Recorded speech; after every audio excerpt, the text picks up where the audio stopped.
taken across the Irish Sea. Will we ever be set free?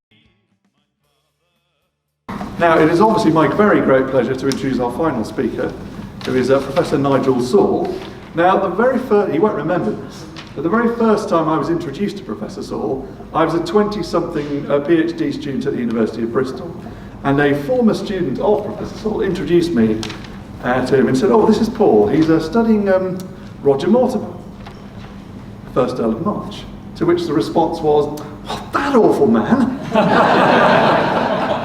Fortunately, however, I think it's worked out for the best for both of us. Yes. It's still not my favourite character, but the Mortimers get better during the 14th century. Disgraceful. Right, now, so, Professor Saul, as I say, is an emeritus professor of medieval history at Royal Holloway University of London, where he'd also been head of department. He is, as I said earlier, and this wasn't me, it wasn't trying to flatter anything, he's one of the UK's greatest living medieval historians.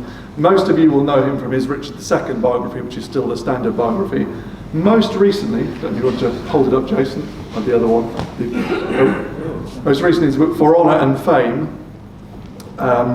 But also there's another book, but even more recently, Lordship and Faith, the English Gentry and the Parish Church in the Middle Ages. I should encourage you also to look out next year for the very first publication in the Mortimer History Society occasional series, which will be, and I can't remember the title. Decorated in Glory. Decorated in Glory, which is Professor Saul's sort of illustrated guide to the decorated style in the Marches of Wales. Hello, my name is Nigel Saul. I'm a retired Professor of Medieval History at Royal Holloway University of London, and I'm going to be talking about the unravelling of the Irish settlement at the end of Richard II's reign. My story centres on two deaths.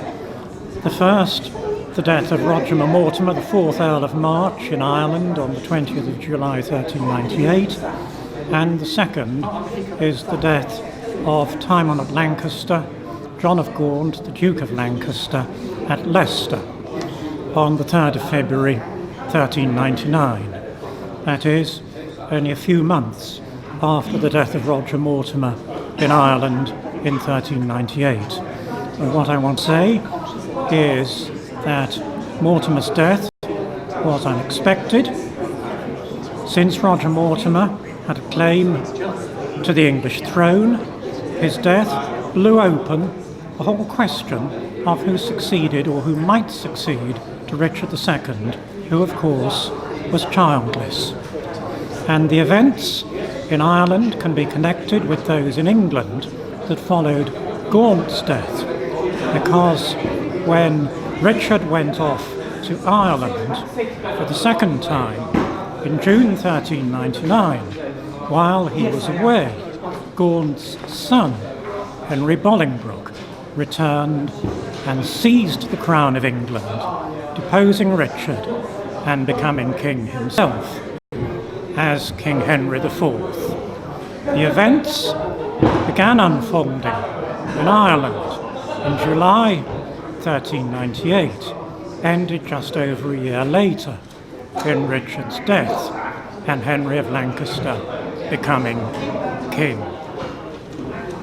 To hear Simon speak quite approvingly of Roger Mortimer, the 4th Earl of March, which is why I say I think the Mortimers get better during the 14th century, because I still do think that the first Earl was a terribly avaricious man, but that's one for another day. But in this forthcoming book, which the Society will be launching at Hereford in a year's time, I do speak a little bit more approvingly of the early Mortimers' piety, so I'm backtracking a little bit there. But my subject for today is two deaths in the end of the 14th century. One death was sort of expected. The other was most definitely unexpected. The one death was of an aging man, and the other was of a quite young man, aged 24. The one death took place in battle. The other man died on his deathbed in Leicester Castle in early 1399. One death in Ireland, one death in England. And the Irish death, the unexpected death, was of course of Roger IV, Earl of March at Kells on the 20th of July 1398. And the other death was that of time-honoured Lancaster, in Shakespeare's phrase, John of Gaunt, great Duke of Lancaster, on the 3rd of February 1399. These are the two deaths, the one within a few months of the other, on which I want to hang my story. And there is a sort of connection between them, which I'll explain. We know a little bit about the circumstances of Earl Roger's death from the Chronicle of Adam of Usk. Adam Usk without the of, as we have to call him these days, but I cannot get out of the habit of Adam of Usk. Adam of Usk, as you probably know, was, as it were, the chronicler of the Mortimer family. He was writing a national chronicle, but he was writing this chronicle very much from the perspective of the Mortimer family, who were his patrons. And Roger has this to say, and it's a quite richly contextualised account, beginning with the events in England earlier in 1398, in the 7 months before his death. Excuse me. To the Shrewsbury Parliament in January 1398 was summoned the Earl of March, the Lieutenant of Ireland, whom the people received joyfully, going to meet him to the number of about 20,000, clad in hoods of his colours, red and white. The king and his friends, however, laid snares for him and sought out complaints against him. The king, this is of course Richard II, even considered slaying him with his own hands, and he did ever seek the opportunity to destroy him, alleging that the Earl had received Sir Roger Mortimer Knight, his uncle, who had been banished from the realm, and that he had also furnished him with money. That's a reference to events of 10 years before. In secret, they, the king and his friends, doomed the Earl, boasting that they would share his lands out among them. And so they sent to Ireland Thomas Holland, the Duke of Surrey, his wife's brother, who hated him, hated the Earl. But, on the 20th of July 1398 at Kells in Ireland, while too bold in his warlike valour, he ran ahead of his own troops and fell by accident into the hands of his enemies and was slain. That's the account of the events running up to his death, according to Adam of Usk. And as you can see, there are some strange goings on in the background. The king and his friends apparently wanting to bump young Roger Mortimer off. I will come back to all of that in a moment. Suffice it to note now that he was killed at Kells on the 20th of July 1398, and he seems to have been rather excessive in his ardour, as we have from Simon Egan before the Elevenses. But we also have the account, still closer to the Mortimer family, of the chronicler based down the road at Wigmore Abbey, where of course the Mortimers were buried. So the Wigmore Abbey chronicler is very much the house historian of the Mortimer family. But what does he have to say? Alas, the Earl, pressing on the head of his force, clothed in the manner of the Irish, rushed in unattended and attacked the enemy at Kells, County Carlow in Ireland. Overcome by O'Brien's men, he was cut down in the fray. This was on the feast of St. Margaret the Virgin, 20th of July, 1398. Those who killed him did not know who he was. These few lines are packed with interest, dripping with interest. But I must first of all, before highlighting the key points, apologise, because I have anglicised what in Wigmore is something like O'Brien, if I remember, B-R-Y-N. I have anglicised it as O'Brien, and you anglicised it as O'Byrne. So I'm an English historian, as you can tell from my Southern English voice. I'm not an Irish historian. I do apologise for my gaffe, particularly if it's caused any offence.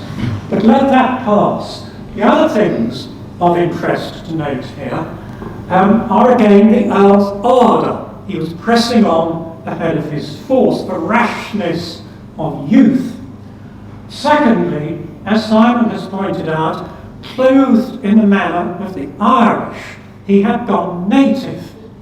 And because he had gone native, when he went rushing into battle, they could not tell friend from foe. He was cut down, and they did not know that they cut down the Earl of March. They did not know they cut down the Earl of March. It's all very, very interesting. And it begs questions, some of which Simon has hinted at answering. What I'm also interested in is what was the young Earl like?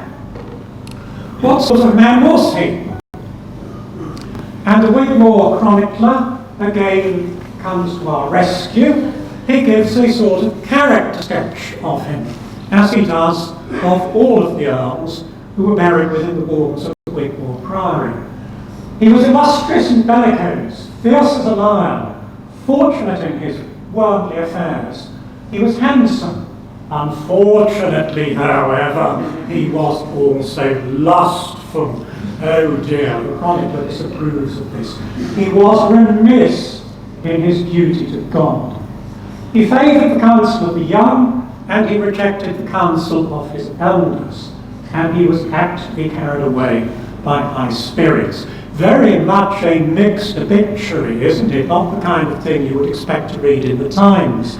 It's confined to Wigmore. Well, if he was lustful and remiss in his duty to God, reading between the lines, one's tempted to say it's surely no surprise that he was cut down in battle. But he does suggest that that was largely due to his high spirits. Let me say there isn't much in that obituary that is conventional. These sort of monastic obituaries are very, very conventional. But you do, reading between the lines, capture, I think, some sense of the young Earl's personality. And you certainly get a feel for the rashness of youth and the business about preferring the counsel of the young, or this kind of thing, rejecting the counsel of the elders. You get this in comments on Richard II himself, of course, who was also a young man. NES, that's me speaking. I asked, like father, like son, because if you go back a generation to the obituary on Edmund Mortimer in 1381, his father is actually rather alike. He'd also died as a young man, and the Wigmore chronicler also makes references to him as a young man, and there's also the point about the circumstances of his death.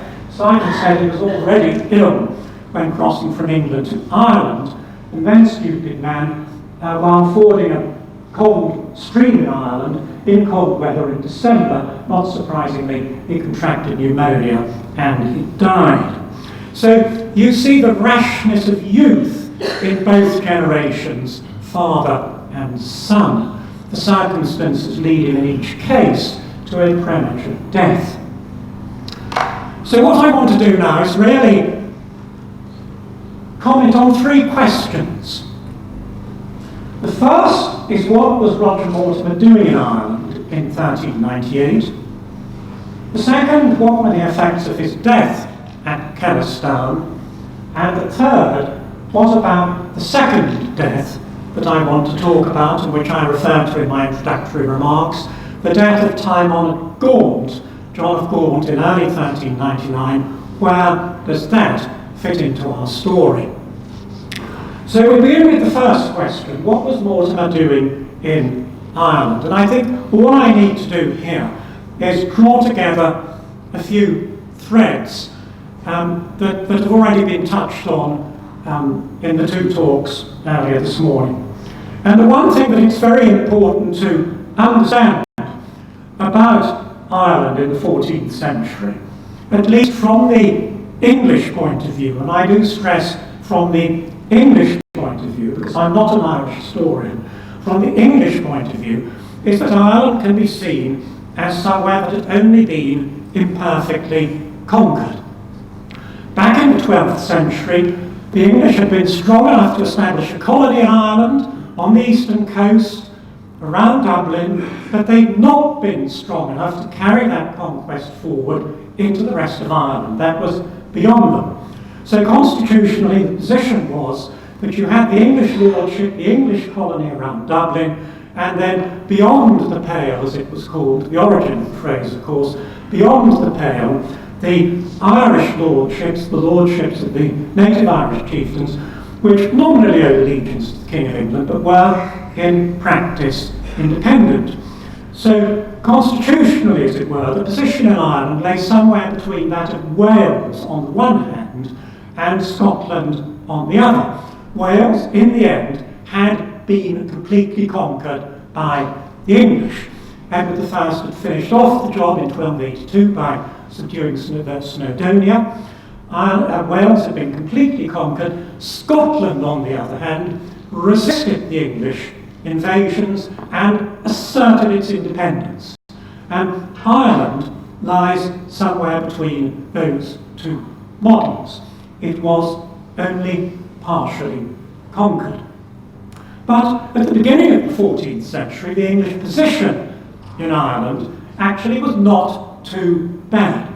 And the Dublin Exchequer paid a surplus. Amazing this. The Dublin Exchequer paid a surplus over to the English Exchequer at Westminster. Wonderful.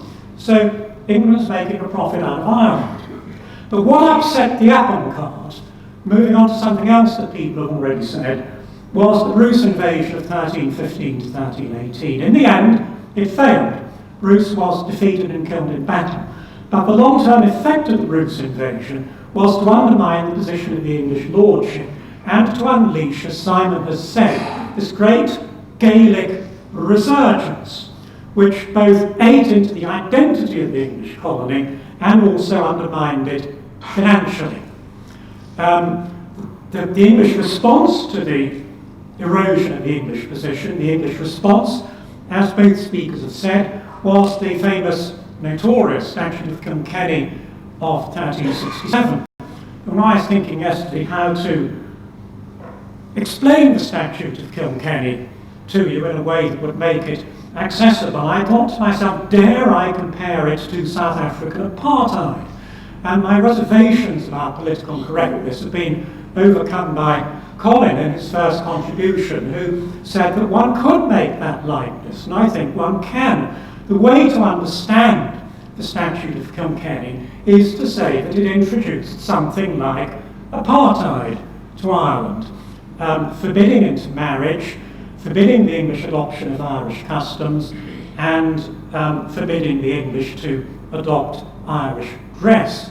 And like the not dissimilar sumptuary legislation in England itself, it was effectively a dead letter, as you saw from that chronicle reference to Roger Mortimer's manner of dress at Kells in 1398.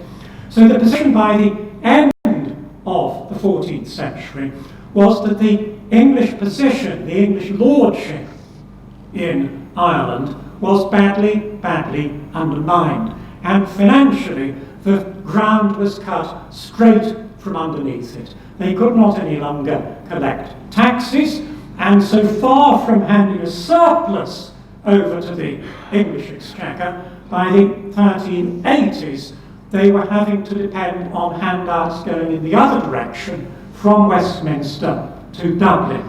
So there's been a financial transformation in the relationship between Westminster and Dublin by the end of the 14th century. Instead of money going from Dublin to Westminster, the money was going from Westminster to Dublin to support the Dublin administration. So in answer to a question from the audience just before 11's, I think from the lady sitting just in front of me at the back, about where is the pressure coming from for English intervention in Ireland. In the reign of Richard II, that pressure was coming both from Westminster and from Dublin. At Dublin, they are crying out for a major English initiative to stabilise the English position in Ireland. Whereas at Westminster, they are saying something has got to be done to stop the drain on our exchequer from Ireland. You can sort of imagine them banging on the council table at Westminster. Something's got to be done about this. It cannot go on. This is costing us far too much. Something's got to be done about it. And this is where Richard II's intervention in 1394 comes in.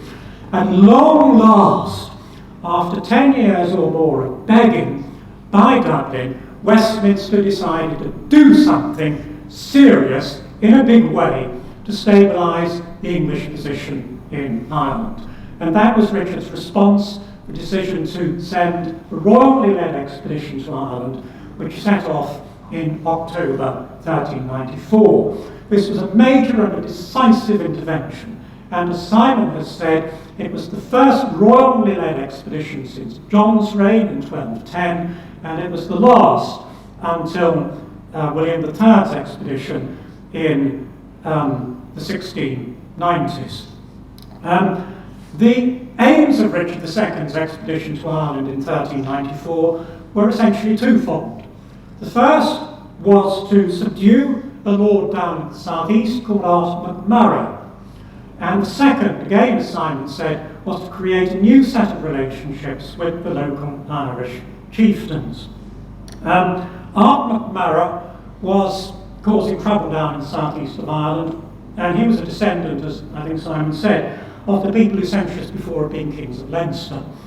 So the first objective was to subdue Art MacMurrough, and that was carried through in the autumn and winter of 1394. The strategy was very much like Edward I in dealing with Llewellyn in Snowdonia in the 1280s. It was to cut Art MacMurrough off, surround the Wicklow Mountains with a series of English garrisons, and mount a blockade from the sea. So effectively, Art MacMurrough and his tenants were starved into submission. And by Christmas, he'd submitted to Richard.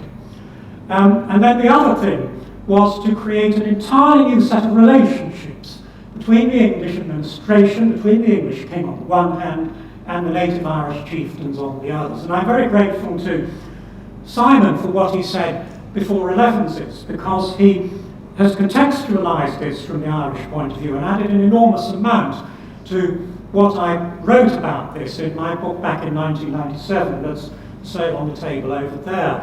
A lot of work has been done on the Irish side since then, and I'm very grateful to Simon for what he said, and I learned a lot about it all. And the important thing that Simon pointed out was that this didn't just happen. There were 4 important Irish families that were instrumental in orchestrating the response to Richard by the Irish side. And what they did in the course of the winter and spring of 1395 was come to the king and enter into oaths of homage. Oaths that were based on the old style feudal oath of homage to the king.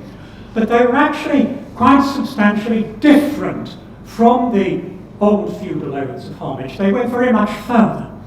The Irish were required not just to perform an oath of homage to the king, they were required to submit to the king, to enter into the English king's allegiance, and to swear obedience to the king. And in return for all these promises, then they would enter into the English king's lordship, enter into the fountainhead of justice, and all the return benefits would flow. They would receive redress of grievances for all the grievances that they had, and they would receive patronage from the hand of the English king. It was a reciprocal relationship. But the buzzword was obedience. They were required to enter into obedience to the English king. This was very much the English king's buzzword in the 1390s, obedience. This was what he wanted from his subjects in Ireland. It was later in 1397 what he was to ask for from his subjects in England, obedience, the great buzzword, the motto word of Ricardian kingship, because Richard had a very exalted sense of his kingship. This image, this extraordinary hierarchic image, we have nothing like it from England in the rest of the Middle Ages, is asking for your obedience. This is the great Westminster Abbey portrait of the king. And it's an iconic close-up of a godlike image of kingship with all the attributes of regality and sovereignty. It's a gigantic panel portrait. Have you seen it in the Abbey? It's enormous. And the response that it expects from you is bowing down before the king. That's what you should be doing, folks. Bowing down before the king. He expects your obedience. And that is what the Irish oaths were expected to exact.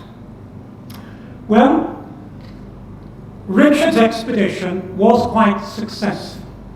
And in the spring of 1395, he set sail back to England. Job done. But of course, it wasn't. There was lots of unfinished business. You know what kings do? They do lots of grandstanding, lots of gesture politics, then they push off to the next destination, and it's left to the folks left behind to sort out the mess and sort out all the details. That's what kings do. That's what kingship is like. And it was no different with Richard II. He pushed off back to England, and it was left to the folks in Ireland to sort out all the details. And this, of course, as you've heard, is where the young Roger Mortimer, 4th Earl of March, fits in. Because by now, he attained his majority. As you heard from Simon, he performed his oath of homage to the king. He'd been granted livery of his lands. He was the greatest Anglo-Irish landowner. He was the greatest lord in Ulster. He was tailor-made for the job of implementing Richard's settlement. So, first of all, in 1396, he was appointed the King's Lieutenant in Ulster, Connaught and Meath for a term of 18 months. And then a year later, in April 1397, he was appointed the King's Lieutenant in the whole of Ireland. In a nutshell, to continue implementing the Ricardian settlement. He came, of course, with a certain amount of baggage.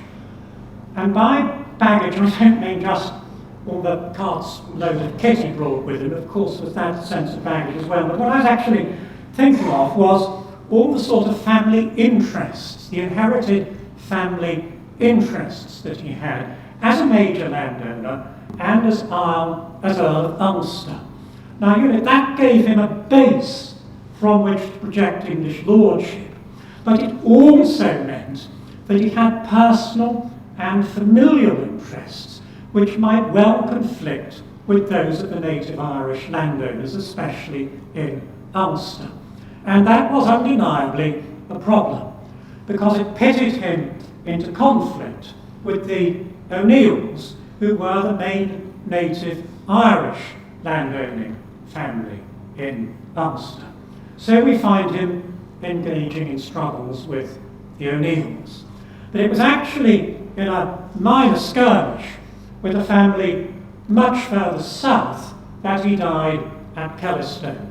And that, as we've heard, subject to correcting my earlier slide, the O'Neills. And there we see him implementing the wider Ricardian settlement.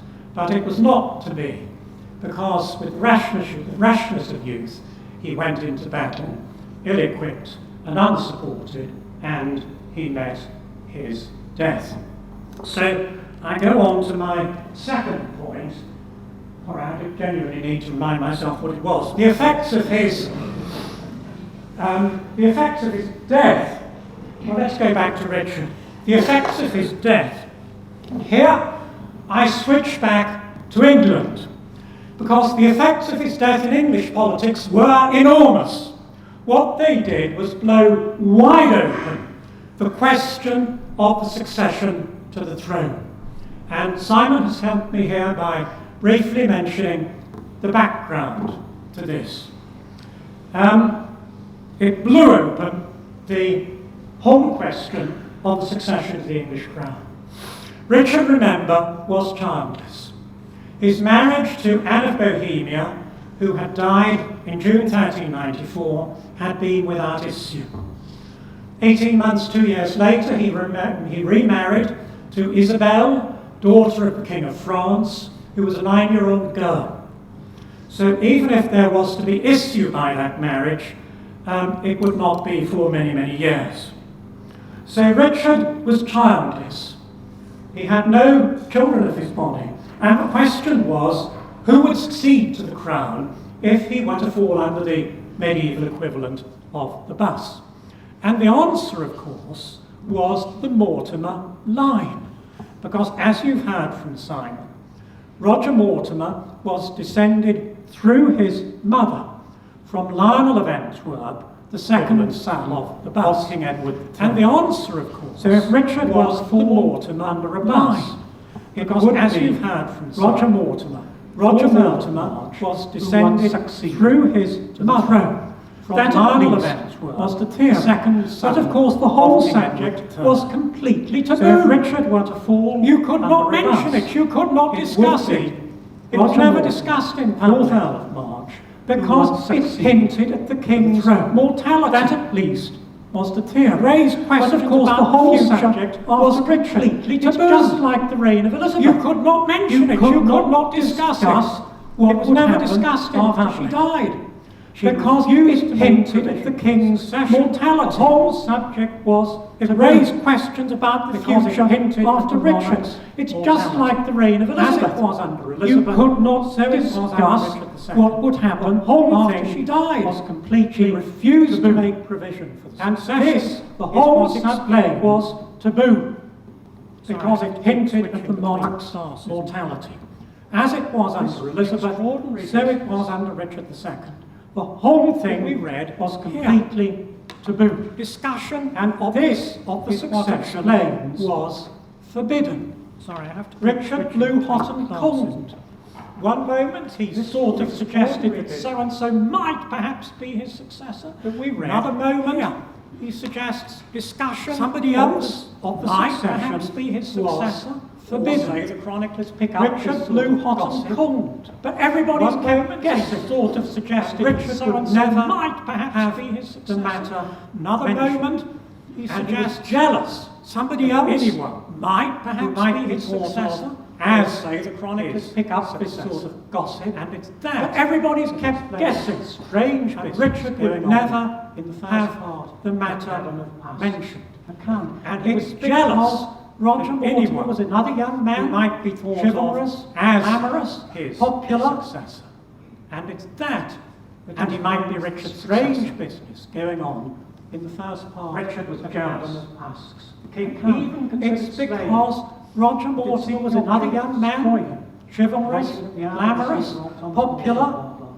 In secret they doomed the earl. And he might be Richard's successor. So they sent to Ireland Thomas Holland, his wife's brother, who hated him. They wanted him dead. Then the news came that the Irish had done the job for him. So, that's my point. Roger's death at Kellistown blew the whole question of the succession to Richard II wide open. Well, he had a son, but the son, the familiar Mortimer story, the son was yet another boy. Yet another 7-year-old boy. That's about the same age as Roger had been when his own father had died. The succession was with a 7-year-old boy, which effectively, of course, ruled him out, because you could not contemplate a 7-year-old boy succeeding to the crown. So what the death of Roger at Kellistown did was effectively rule out the Mortimer succession to the throne. So if you rule out the Mortimer succession to the throne, who would succeed to the throne if Richard were to fall under the medieval equivalent of the bus? And the answer, of course, is the Lancastrian line. Which brings me on to my third point, the second death, that at Leicester on the 3rd of February 1399 of time-honoured Lancaster, the Duke of Lancaster. And this, as I say, was, as it were, the expected death. I think it came at short notice, but he was an ageing man. He was 59 at the time that he died.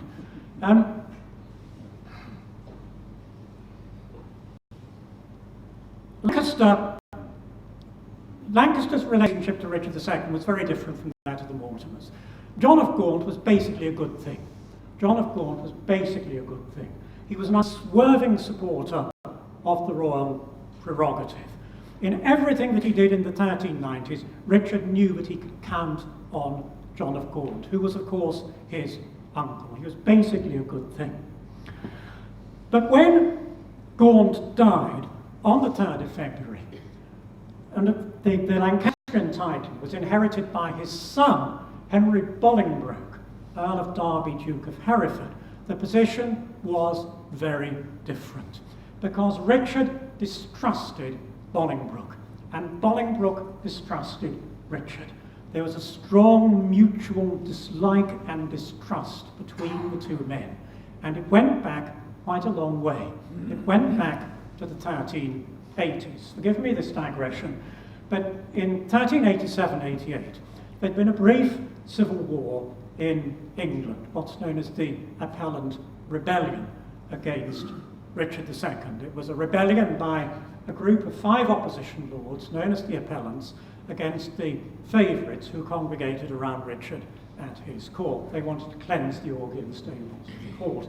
And one of the 5 appellants was Henry Bolingbroke, John of Gaunt's son. So when Richard distrusted Bolingbroke, it was because of this past history, that back in 1387-88, Bolingbroke had been involved in this rebellion against Richard II. Richard felt that he couldn't trust him. Now, of course, after the rebellion was over, the dust had settled, they all kissed and made up, and everybody became friends and lived happily ever after. Don't you believe it? Of course, it wasn't like that. Even though formally relations were restored, even though formally Richard and Bolingbroke were on good terms, that well of distrust remained. So it never quite disappeared. And it welled to the top again in 1398, when a quarrel broke out between Bolingbroke and another nobleman at Richard's court, Thomas Mowbray, the Earl of Nottingham and the Duke of Norfolk. We needn't bother about what that dispute was all about. It was one of those who said what to whom disputes. But precisely because it was one of these who said what to whom disputes, it could not be adjudicated in the normal common law courts of law. It was a matter of honour between the two men. It could only be settled by resort to the law of arms. So when this dispute between Bolingbroke and Mowbray erupted into the open, in early 1398, Richard said, OK, we'll settle it by a duel. And he said, the two of you will fight it out in the lists at Coventry on the 16th of September 1398. And you probably know the story because it's where Shakespeare's Richard II opens. The two men entered the lists, fully accoutred, and just as the duel was about to begin, Richard stood up and called it all off. And he sentenced Bolingbroke to exile for 10 years and Mowbray to exile for life. And by Christmas, the two men were on their way out of the country. Bolingbroke to Paris, and Mowbray went on a pilgrimage to the Holy Land. And with that, Richard rubbed his hands with glee and said, right, everything's sorted out. The realm is at peace. I've been able to get rid of 2 of my mortal enemies. Fine, everything's sorted out here. We'll go and finish sorting out Ireland. He just received the news that Mortimer had been killed at Kells, and on the 1st of February, he announced that he would make a second expedition to Ireland. Get Ireland sorted, not get Brexit sorted, get Ireland sorted. You can imagine them saying that. On the 1st of February, the orders went out for the requisitioning of horses, carts, shipping, for a second royal expedition to Ireland to finish it all off. The 1st of February, the orders went out. 2 days later, Gaunt died. The news was received of Gaunt's death. So that, again, upset the apple cart. Do you remember what Harold Macmillan said? Events, dear boy, events. So it was here. 1st of February, they planned to go to Ireland because everything in the realm was fine, and yet 2 days later, Gaunt died. So Richard had to consider what to do, and I think this led to a delay in the second expedition. Richard had to decide what to do. Can you see the dilemma he faced? What was he to do? Let Henry Bolingbroke return to England, succeed to his father's inheritance, in other words, readmit the rival whom he'd banished only a few months before, or was he to banish him for life, in effect disseize and disinherit him? It was a very, very difficult call. It was a difficult decision to make. And Richard took 6 weeks agonizing over this, because he did not announce his decision until the 16th of March. And when he did announce his decision, as you probably know, it was the drastic one of extending Bolingbroke's banishment from 10 years to life, banishing Bolingbroke for life, and seizing the Lancastrian inheritance. Shakespeare has this.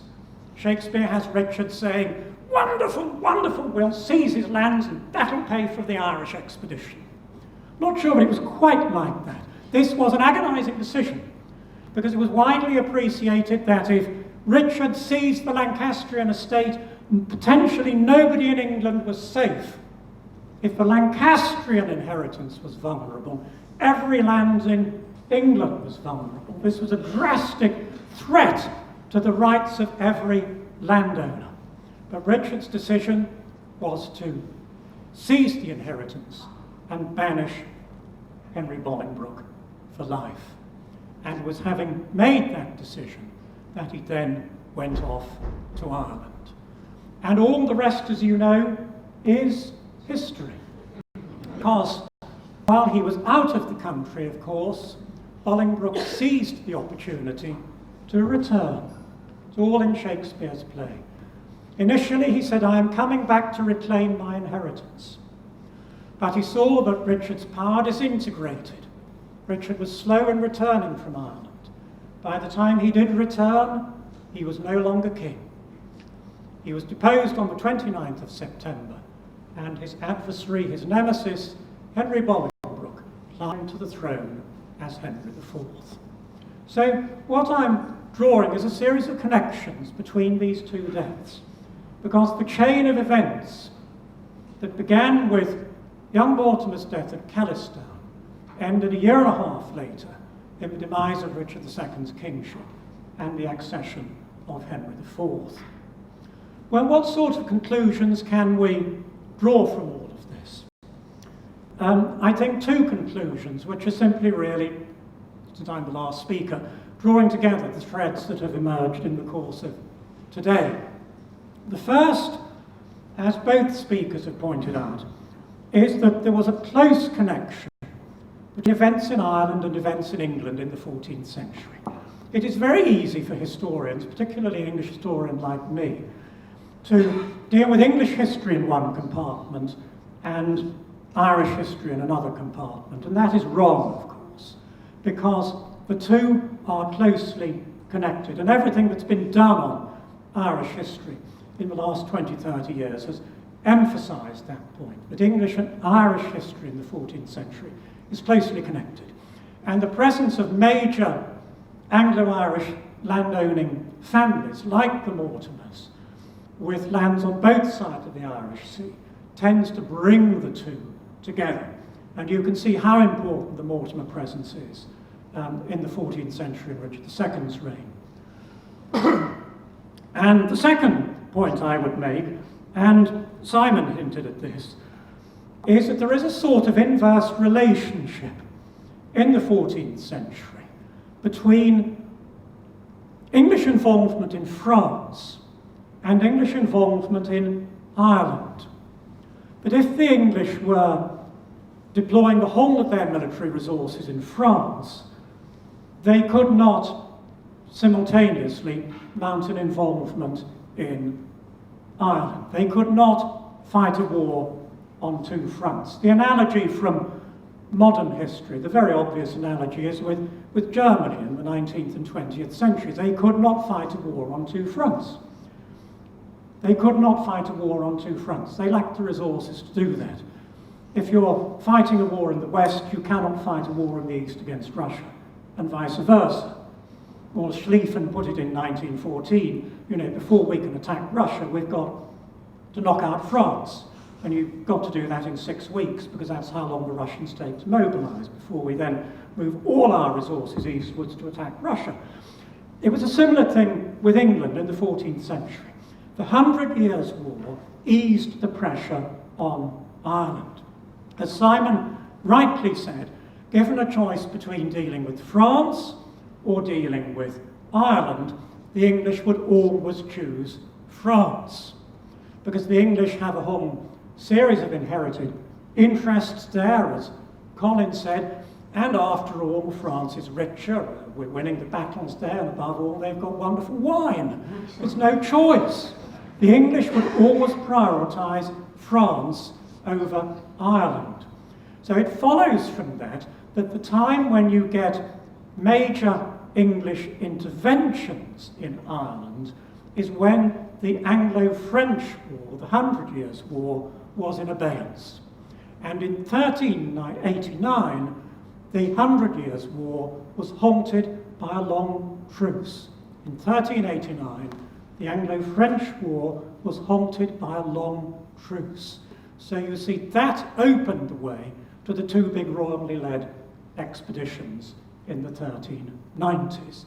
This inverse relationship between involvement in Ireland and involvement in France. And that's the important thing you have to bear in mind to understand the timing of the English interventions in Ireland in the reign of Richard II. So, to round off, how does the story go on in the 15th century? And the answer is, it's disappointing, it just peters out. Just sort of peters out. The war with the French resumed, of course, in quite a big way. And then after that, you've got the Wars of the Roses. There's the promise of a further Mortimer involvement, as Simon said, under the young Earl Edmund when he attained his majority, but he died in 1425, and then the Mortimer interest was taken over by the Dukes of York, and they tended to regard going to Ireland as a bit like being sent to Siberia under the Tsars.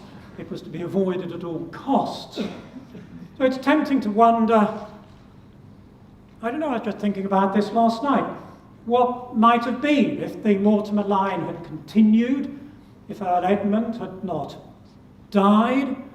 Would the Mortimers have grown into some sort of great proconsular role and solved the Irish problem that way? Or would their inherited territorial interests as Earls of Ulster always stood in the way of a more bipartisan role as royal lieutenants in Ireland? I was just thinking about these what-ifs, and the what-ifs are always the fascinating bits in history. I don't know. Ultimately, of course, what one can say is that this is tongue-in-cheek, just to round off. Ireland is insoluble, isn't it? So, who knows? But I leave you with those what-ifs. That's all.